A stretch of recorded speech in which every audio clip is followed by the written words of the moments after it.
حضرت علی المرتضیٰ فرماتے ہیں سیدہ فاطمہ نے کبھی مجھے کوئی کچھ کہا ہی نہیں،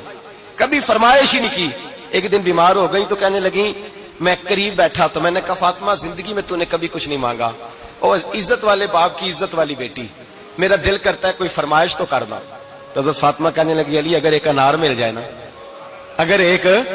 میرا دل کر رہا ہے اگر ایک انار مل جائے، ایک انار مل جائے تو طبیعت چاہ رہی ہے انار کھانے کو۔ مولا علی شیر خدا فرماتے میں گیا ایک انار خریدا بازار سے، 1 دینار تھا میری جیب میں، انار خرید کے جب واپس پلٹا نا تو کہتے ایک بوڑھا شخص، ہونٹوں پہ کمزوری، آپ فرماتے ہیں میرے باپ دادا کی عمر کا، لڑکھڑاتے اس کے ہاتھ اور کہنے لگا علی میں بھوکا ہوں کئی دنوں کا۔ حضرت علی فرماتے ہیں میرے پاس وہ 1 دینار تھا جس کا انار آ گیا، کہتے میں نے اسی وقت وہ انار نکالا، اس شخص کے ہاتھ میں رکھا، بوجھل قدموں سے جب میں اندر داخل ہوا نا تو پاک رسول کی پاک بیٹی، عزت والے نبی کی عزت والی بیٹی، صبر والے محبوب کی صبر والی بیٹی، کہتے ہیں جب میں نے اپنا قدم اندر رکھا دروازے کے تو فاطمہ نے میرا اترا ہوا چہرہ دیکھا تو کہنے لگی علی پیسے اللہ کے راستے میں دے آئے ہو،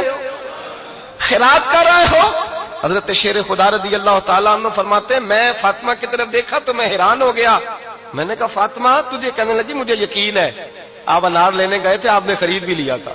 اور مجھے پتا ہے علی میرے ساتھ بے وفائی ہو ہی نہیں سکتی، یہ کسی سوالی نے مانگ لیا ہوگا، علی آ جا، مجھے انار کھانے سے وہ سکون نہیں ملا جو تو اللہ کے راستے میں دے آیا ہے تو سکون ملا ہے، کھانے سے نہیں ملا جو تیرے دینے سے ملا ہے۔ مولا علی کہتے ہیں صبر کر کے میاں بیوی بیٹھ گئے تو دروازے پہ دستک ہوئی، ایسا میں اٹھ کے دروازے پہ گیا تو حضرت سلمان فارسی دروازے پہ کھڑے تھے، انہوں نے نا 9 انار مجھے دیے، کہنے لگے نبی پاک نے بھیجے ہیں، یہ 9 انار ہیں نبی پاک نے بھیجے ہیں۔ تو حضرت علی شیر خدا فرمانے لگے ہمارے نہیں کسی اور کے ہیں، ہمارے نہیں کسی پڑوسی کے ہیں، دائیں بائیں دیکھ لے، کہنے لگے نہیں تمہارے ہی ہیں، فرمانے لگے نہیں میرے ہوتے تو 10 ہوتے، اس لیے کہ اللہ فرماتا ہے من جاء بالحسنۃ فلہ عشر امثالھا، تم ایک نیکی کرو گے میں 10 کا اجر عطا کروں گا۔ فرمایا میرے ہوتے تو 10 پورے ہوتے، اللہ رسول نے بھیجا اور میرا یقین کمزور ہو سکتا ہے،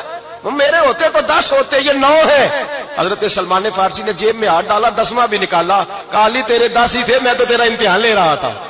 10 ہی تھے تیرے۔ یقین کی دولت زنجیریں کاٹ دیتی، یقین کی دولت انسان کو نواز دیتی۔ جب تو لڑکھڑاتا ہوا آیا ہے، میرے نبی پاک نے فرمایا یوں نہ کہا کر کے یا اللہ چاہے تو دے چاہے تو نہ دے، جب مالک سے مانگ تو کہا کر یا اللہ تجھی سے مانگنا ہے، میں لے کے اٹھوں گا، تو مجھے دے گا۔ فرمایا جتنا تیرا یقین کامل ہوگا اتنا ہی اللہ تجھے جھولی بھر کے عطا فرمائے گا۔